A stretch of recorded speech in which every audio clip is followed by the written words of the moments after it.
ahead and get started. My name is Nora Hansen. Again, I'm at Northwestern, and I want to thank the Western Surgical for the honor of introducing our president, Dr. Shoup.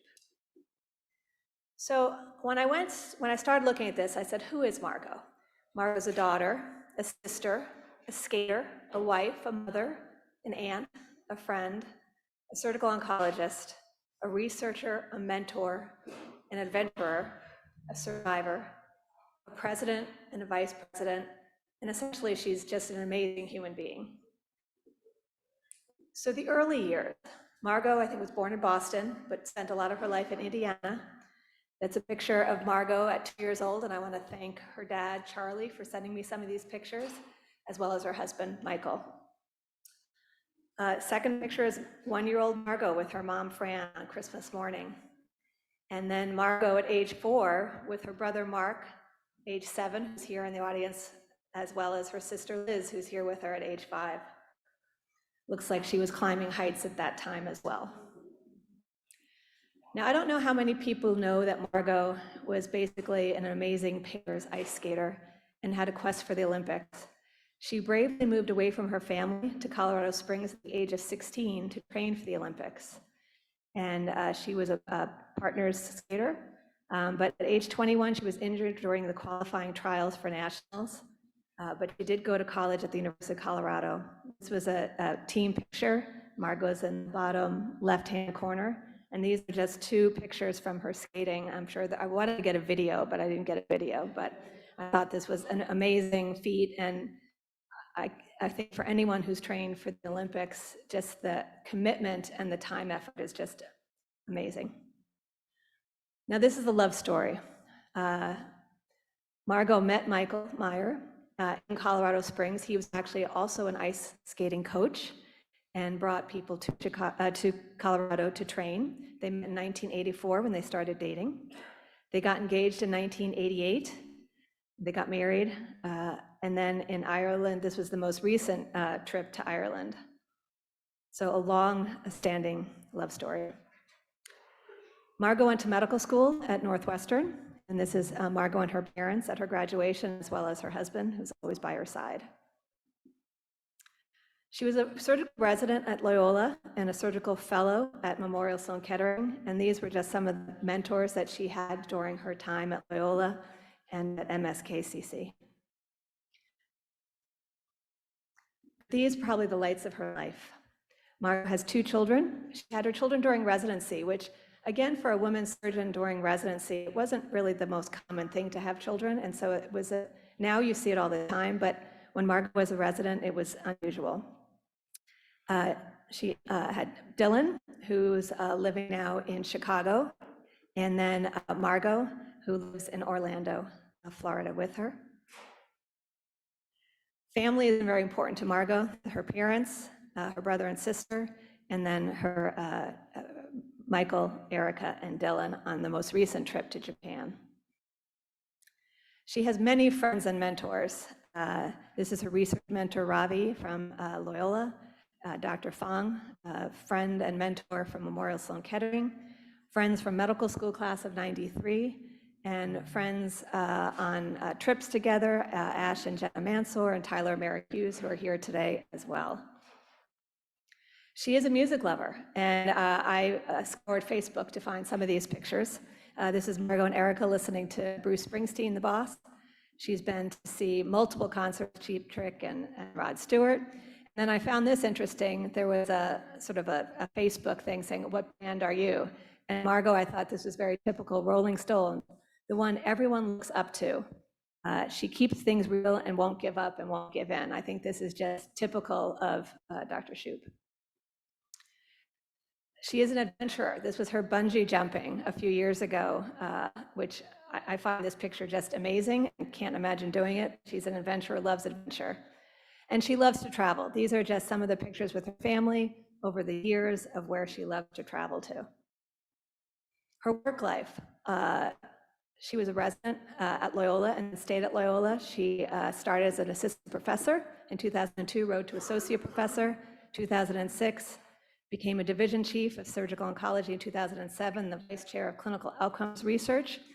In 2012, she became the professor of surgery and assistant dean for clinical and translational research.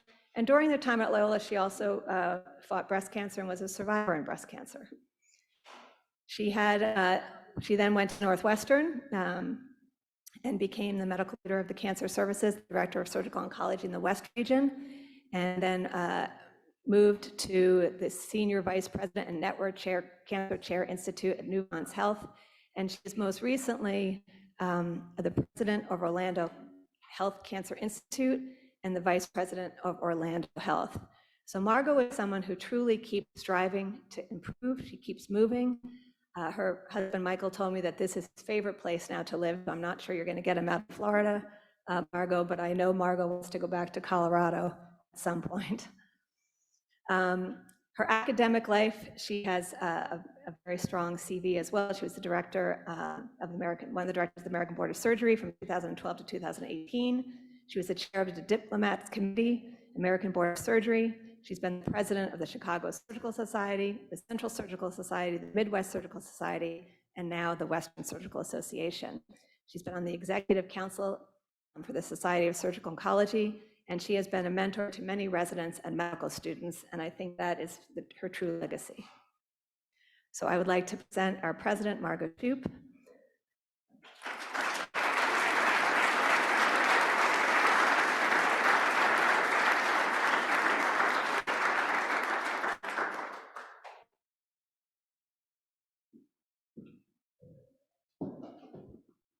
Wow, thanks, Nora. That was really nice. And I'm thrilled that my family could be here too. So thank you.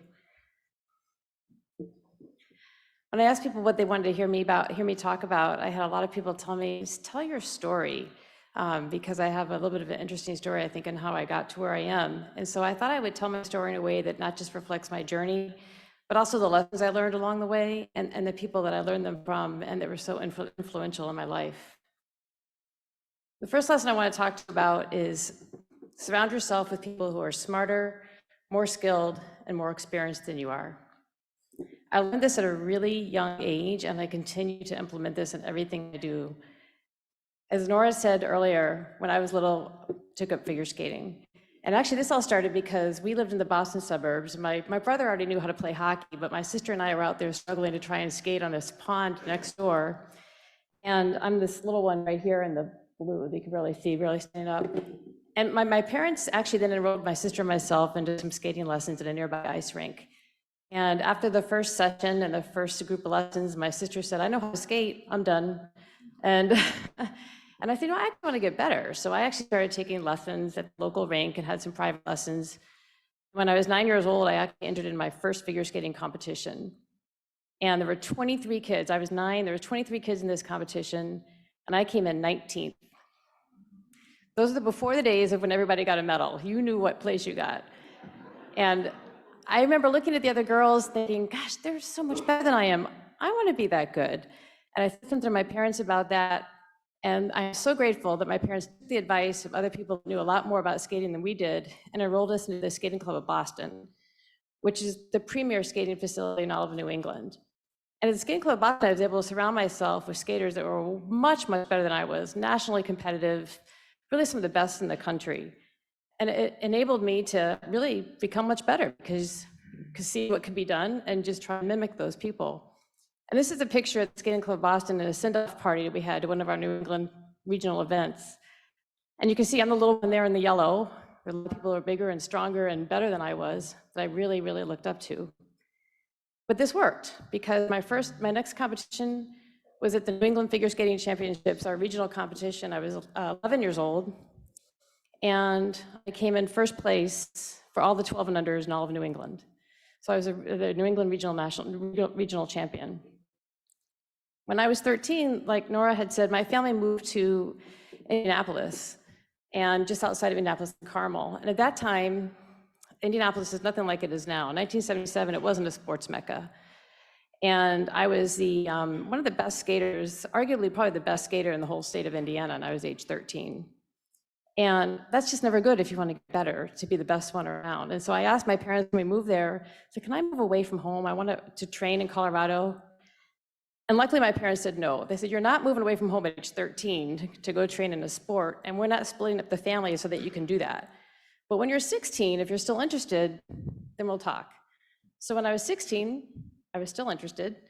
And my parents allowed me to move away from home by myself to Colorado Springs to train at the Broadmoor Figure Skating Club. And really within months after arriving at the Broadmoor, I went from being kind of a little known skater from Indiana to actually placing second in the upper right-hand corner there. My partner and I placed second in the Midwest Sectionals, which qualified us for our first national competition within 6 months of being in Colorado. My brother was actually at that competition. And then down below, you saw this before, but this was the entire Broadmoor Figure Skating Club representation at nationals, and we're on the far right here. I mean, far right, and that's my partner and I. Some of these people in this group actually went on to become Olympians, Elisa Marie Allen and Mike Bloomberg and Judy Bloomberg and Mike Sievert and some others. And then within 3 years, my partner and I actually went on to become one of the top in the country, not Olympic caliber, but international caliber. And we actually were able to represent the United States in several different competitions. And this is one in France where we actually took home the team trophy. And there we are, right here. None of this would have been possible if my parents didn't allow me to move away from home, train with people that were better than I was and more skilled. And to this day, I think this is really important when they say never be the smartest in the room.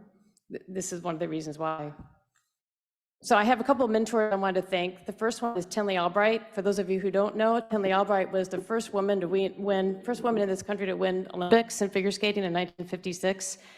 And she skated with us every day at the Skating Club of Boston with her two daughters, and she was so nice and just so down to earth. She had us all call her Tinley. But actually, after she quit skating, Tinley went to Radcliffe and then went on to medical school and became an orthopedic surgeon. That's why I admired her, because she had a skill set to be an Olympic champion and an orthopedic surgeon. I was an incredibly nice person. And then this is my mom and dad. My mom unfortunately passed away in 1989 when I was still a resident.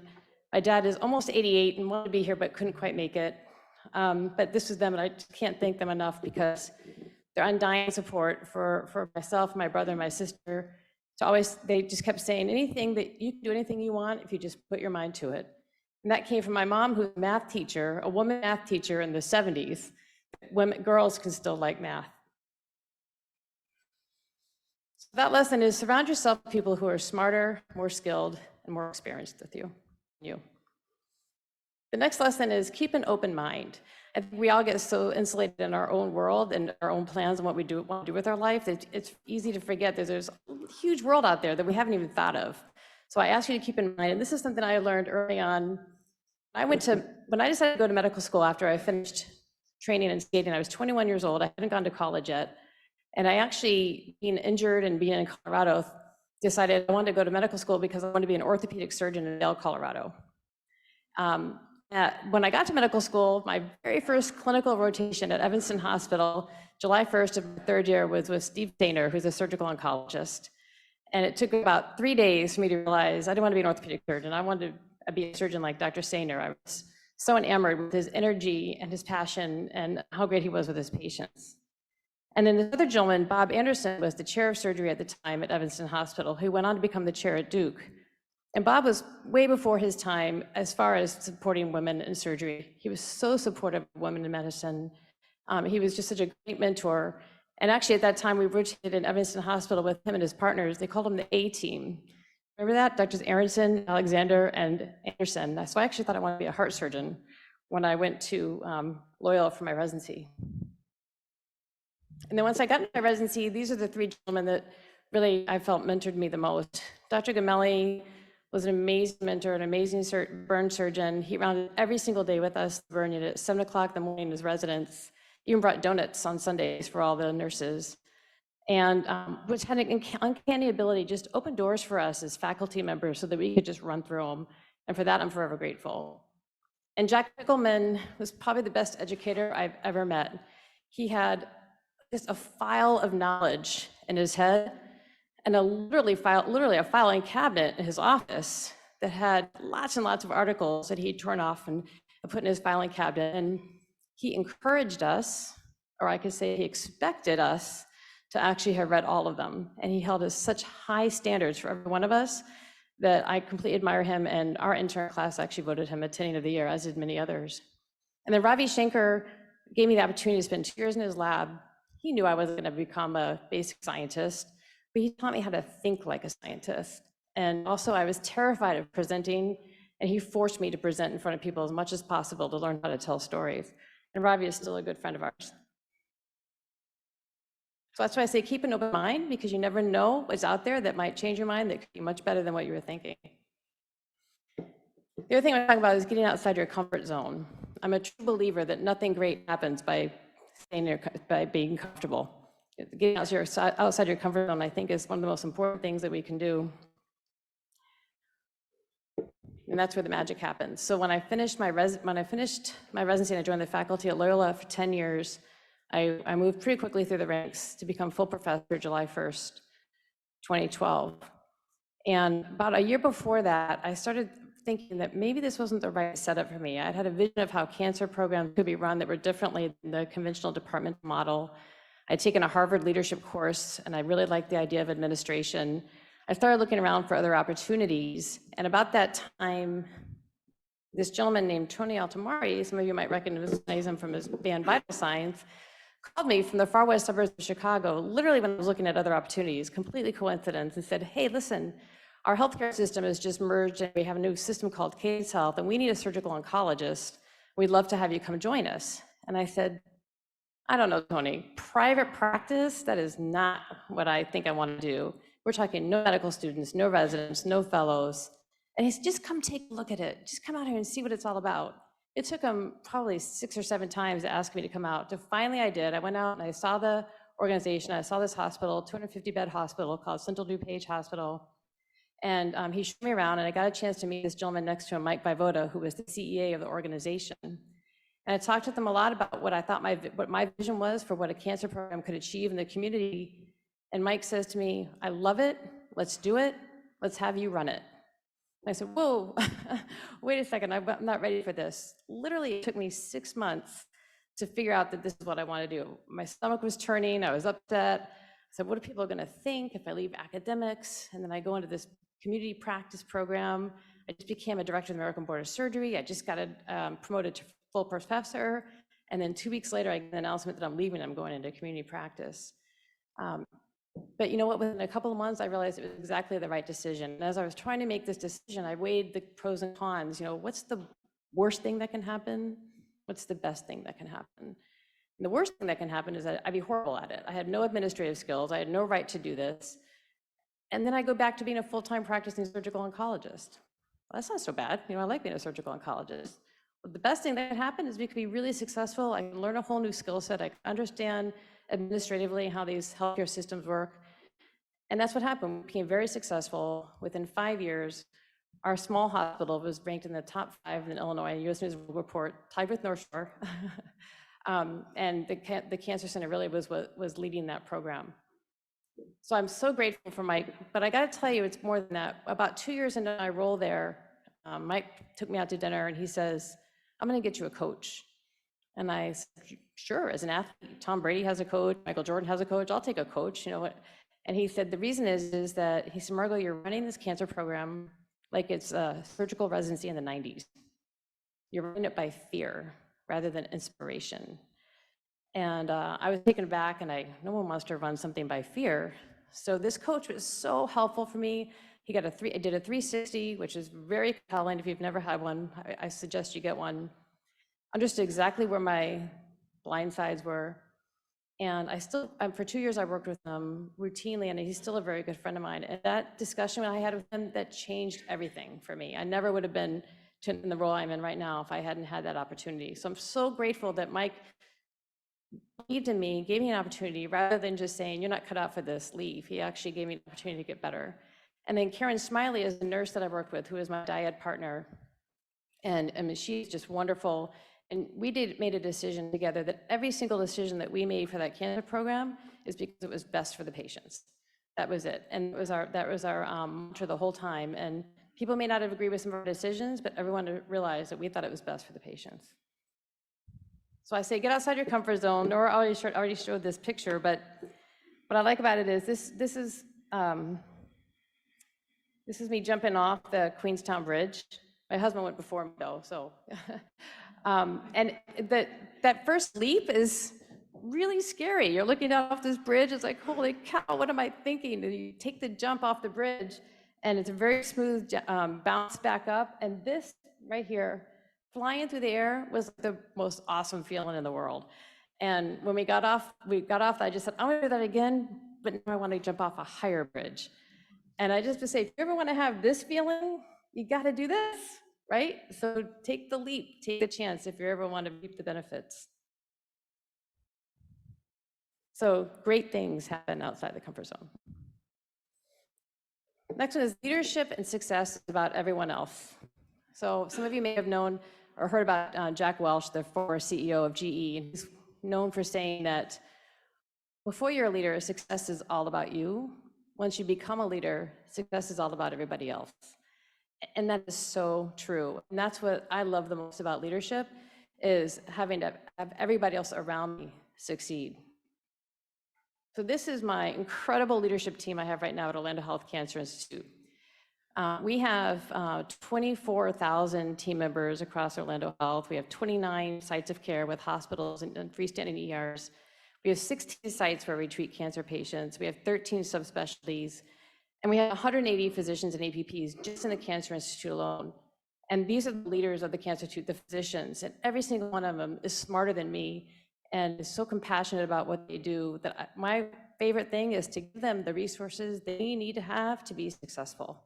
And then I get out of their way so they can be successful, and I'm here to help them. But they all drive their own ship, and my job is to make sure all those ships are going in the same direction and we all see the same horizon. I absolutely love this group and working with them, and it's so much fun to watch them become successful. And this is the operations team that makes it happen. We have a chair of surgical oncology, a chair of medical oncology, and a chair of radiation oncology within the Cancer Institute. We have a research team, a quality team. We have our project team. We have our director of finance. We have our physics, our informatics, and our quality team. We have just an incredible group of people that we get to work with. This is what makes every day fun. We also like to have fun. So not only is our goal to make this the best place to get care and the best place to work. We do everything we can. We work hard, we play hard. It's so hard when you have these huge organizations for people to get to know each other. The best way I can figure it out is to get as many people together as often as possible in these bonding events. And we have lots of different sporting events that we go to as a group, which have been found to be really, really helpful. Everyone really loves these, to get to know each other outside of work. So this is where I say leadership and success, it's all about everyone else. Administration is not the enemy. And the reason I say that is because I'm in administration, so I can tell you that it's not the, but it's so easy to complain about people in the C-suites, that they're making our life harder, that they don't understand, and complaining about them is not going to help solve the problems, right? And so what I say is, let's own this. Let's figure out how we can be educating the people in the administrative suites that are making the decisions. I truly believe that our executives aren't trying to make our life harder. I really believe that. I just don't think they understand the implications of the decisions that they're making. And that's why I try my best. I am the voice of everybody in our Cancer Institute to have a seat at the table to talk to our CEO and our CFO and our Chief Strategy Officer and help them understand some of the implications of some of the decisions that they're making that may or may not make sense. We have to think like a CFO. Taking this role in administration, to me, this is one of the hardest things to do. I've been doing it for 10 years. It's learning a whole new skill set, right? It's like learning how to be a surgeon. It's a different skill set altogether. And I still don't have it down, and I'm learning something new every day, but I learn these from other administrators. And I think it's really valuable that we take the initiative to make this happen. I've learned that you have to get buy-in from the people who have to make the decisions. We have to learn business plans that we put together. We have to educate people on why they're so important. I mean, quite frankly, there's only so much money to go around, and sometimes whoever has the best business plan wins, right? And so we have to come up and make sure we have the best business plans. And one little thing I've learned, and maybe some of you have too, is that if you want to get your CFO to buy into something, get their advice. So I get their advice on what it is that they think you need to do to make this project or initiative successful, and now they have a stake in the game, and it makes it better, I think, for us to push things through. But I really think administration is not the enemy. I think we need to look at it a way as how can we work with them to educate them for our patients. So administration is not the enemy. The last two topics are really more personal. So take care of yourself. We all see this burnout, right? This is horrible what's happening across the medical field. Every headline you can think of, every newspaper has something about burnout, about physicians. And I'm actually not going to talk about burnout, but I do think that it's really important that we really pay attention to this. And I highly recommend that if you haven't already watched Dr. Carrie Cunningham's presidential address for the Association of Academic Surgery, that you do that, because she goes through her journey with emotional turmoil and an addiction and how she dealt with this. And it's really compelling to hear her listen to that. So I really highly recommend that everybody do that. What I'm talking about is take care of yourself physically. And I'm going to tell you how I didn't take care of myself physically, and hopefully I can help somebody here to do better than I did. Nora mentioned that I was a breast cancer survivor. When I finished my job at Loyola in 2012, September 14th was a Thursday, was my last day.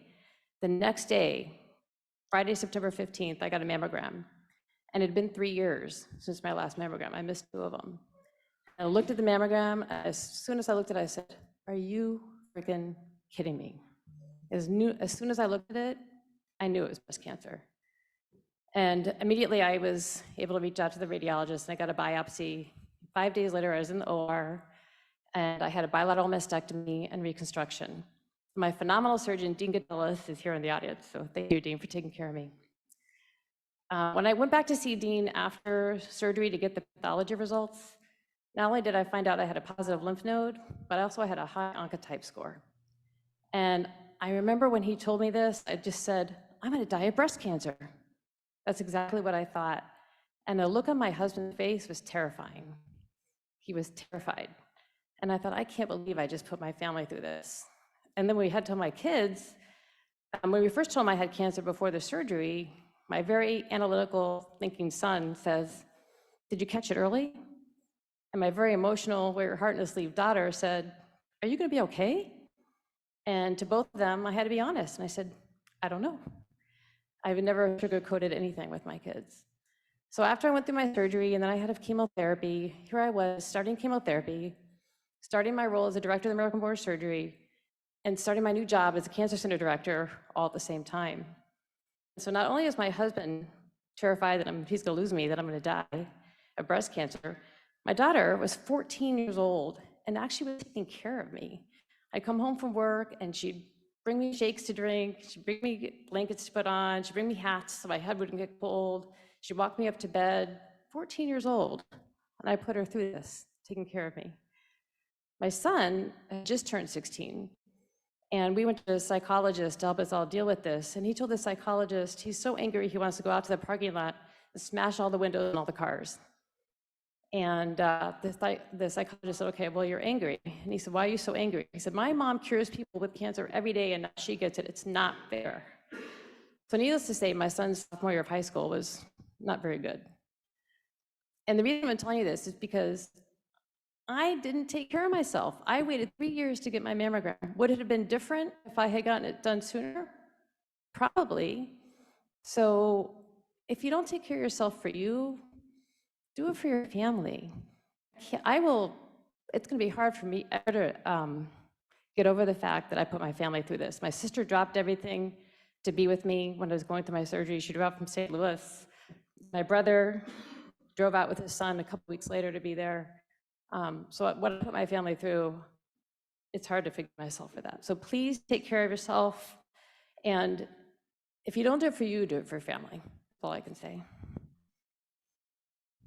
And the final one is enjoy the moment. Okay, this is gonna be a tough one.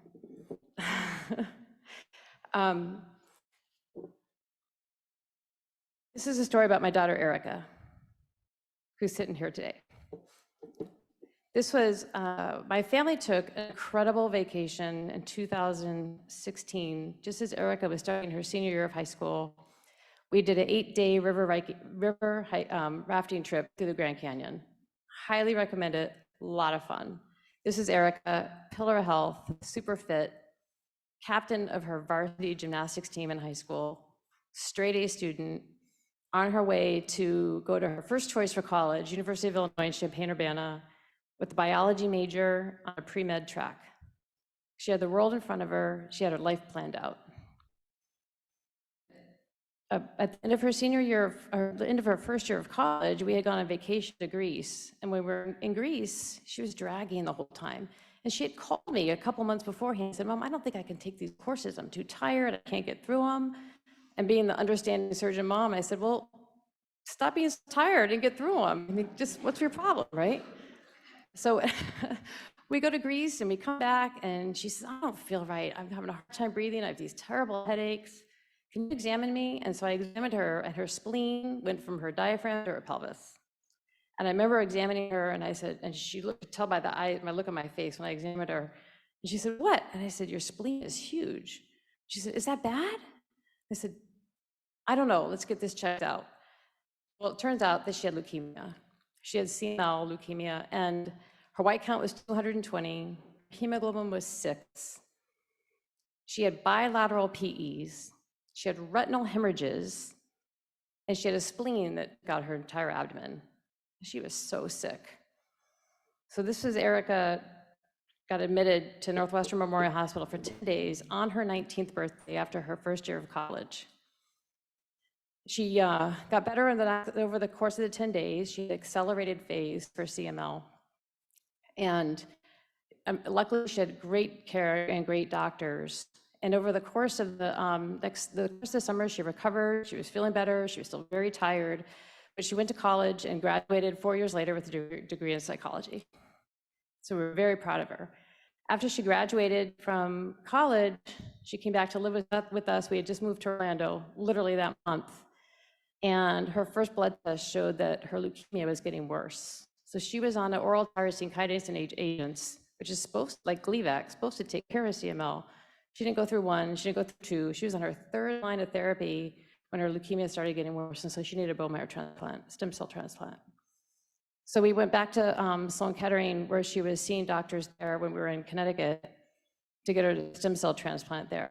And Erica is my inspiration. She really is. Because during her stem cell transplant, she was in the hospital for 4 months. Well, actually in New York City for 4 months. She was in the hospital for about 6 to 8 weeks. And I'm going to show you some of these pictures of her.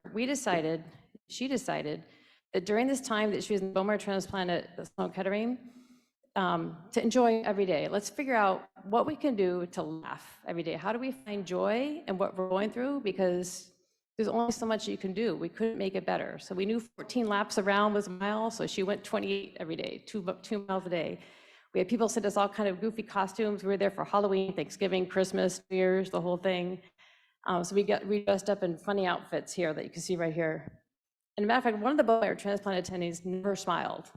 She said, my goal is to make him smile. I'm gonna do everything I can. She dressed up goofy and made some funny faces, and he actually did smile one day, and everybody in the team was like, you did it, you made him smile. It was so fun. But here's Erica, sick, man. She was so sick after that transplant. She had a temperature of 104, she was on 3 antibiotics, she was on antifungal, she couldn't swallow, and yet she still was trying to find something to celebrate every day. This is the day that she finally got freed up from her IV fluid, free from the IV pull. She was so excited, and then came home to Orlando to be with us. Look how happy she is. It's so great, that great smile. And this picture down here, this is the one that means so much to me. I came down one morning, I think it was a weekend in January. Welcome to Florida, it's January. And she was staring out the back, staring at the lake and the birds, just soaking it all in. And she's like, yeah, this is so beautiful. There's so much to be grateful for. There's so many beautiful things here. I just thought, gosh, we really do have a lot to be grateful for in this life, right? Let's look at this. We're all here on Laguna Cliffs in November, on colleagues and friends. We have so many things going well for our lives. We just need to figure out how to find joy in every single day. And so to this day, Erica is really my inspiration. We go on walks, and she'll point out the birds and the flowers and the trees and how pretty everything is and the beautiful sunset. And I'm learning from her every day how to take a step back and how to can just enjoy the present. Because I think as surgeons, at least for me, I know we have these goals, right? I want to make this goal and this goal, and yes, this goal and this paper and this promotion, and stop and enjoy it, right? We have a lot to be grateful for. And so this is my lesson to you, my lesson to me that I hope that you can take home with you is just take time every single day to enjoy life, because it is too short not to, and tomorrow really isn't promised. So the last thing I want to do is have any regrets. So that's my last lesson, is enjoy the moment. I did want to point out a few more people that I didn't get a chance to thank during this talk early on. Murray Brennan and Yuman Fong. Yuman, I see you here. Thanks for coming. Were two of my mentors at Sloan Kettering. I am thankful that Murray Brennan allowed me to join his program for Sloan Kettering for 2 years to train in surgical oncology. Brilliant mathematician and a great educator, both in and out of the OR. And Yuman Fong was a tremendous advisor. I had multiple papers from him when I worked with him. I became a great friend and a wonderful colleague, and the only person I know that actually manages the quadruple threat well. And then Mark Talmonte, Steve DeYoung, and Nora Hansen, I have them all here because one of the great things about being in Chicago is the Chicago Surgical Society.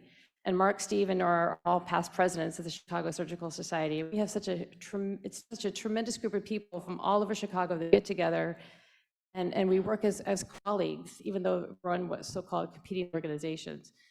So your partnership and your friendship, all three of you, means so much to me. And I want to thank Lee Newmeyer and Karen Brazel for paving the way for me to be the third woman in a row to be the president of the Western Surgical Association, and for your mentorship and watching how you so gracefully handled this role. I hope I did as good a job as you did and continue to. And then finally, Tyler Hughes and Ash Mansour, two of my very best friends. Our families go on vacations together, and we all got to know each other during the American Board of Surgery. And I got to tell you that we have 6 of us, Tyler, Ash, myself, and our spouses, spending a week together on a boat in the British Virgin Islands, and we still like each other. So and I got to tell you, being with the vice president of the American College of Surgeons and the chair of the American Board of Surgery, we solved all the surgical problems on those trips. So thank you both for your friendship. I also want to thank my brother and my sister, who are both here today. They're two of the most selfless people I know in my entire life, and I can't think of anybody else I would love to that I could have appreciated growing up with more than the two of you. Even though Mark, even though you teased me, and Liz, even though you're a lot bigger than me, even though you're less than a year older than I am, I really appreciate my brother and my sister so much, and I can't thank you enough for being there for me all the time. Lizzie dropped everything to be there with Erica when she was in the hospital. And then finally, my husband. Michael and I have been together for 39 years, married for 33. We got married after my first year of medical school. Poor Michael started dating with me before he had any idea I even wanted to go to medical school, so he didn't know what he was getting into. But Michael, you've been my rock. I fell in love with you because you make me laugh every day. You still do. You keep me grounded and just keep everything in perspective. You're so honest with me and hold me up, just like you're holding me up here in this picture in the mountains in New Zealand, literally holding me up. The wind was so strong, and we're overlooking Mount Cook. And you hold me up every day and just give me a perspective that I really appreciate. And here we are, the second picture, we're hiking in the mountains of Vermont during the fall change of seasons. And of course, my family, my son Dylan couldn't be here today. He's 27, lives in the West Loop of Chicago, and has just been incredibly supportive. When Erica and Michael were in New York City together for a month, he moved out to live with me in Orlando, work remotely to take care of mom, because mom can't be by herself. But it was great to have him there. And then, of course, my beautiful daughter, Erica, and here we are traveling in Japan, and again in Lake Louise in Canada. You're all my inspiration, and I can't thank you enough for being there for me. I'd like to thank the Western Surgical Association for the privilege of being your president this past year. It is really such an honor, and I hope that we can continue to grow and continue to be one of the best organizations in the world. This is truly one of the highlights of my career. Thank you.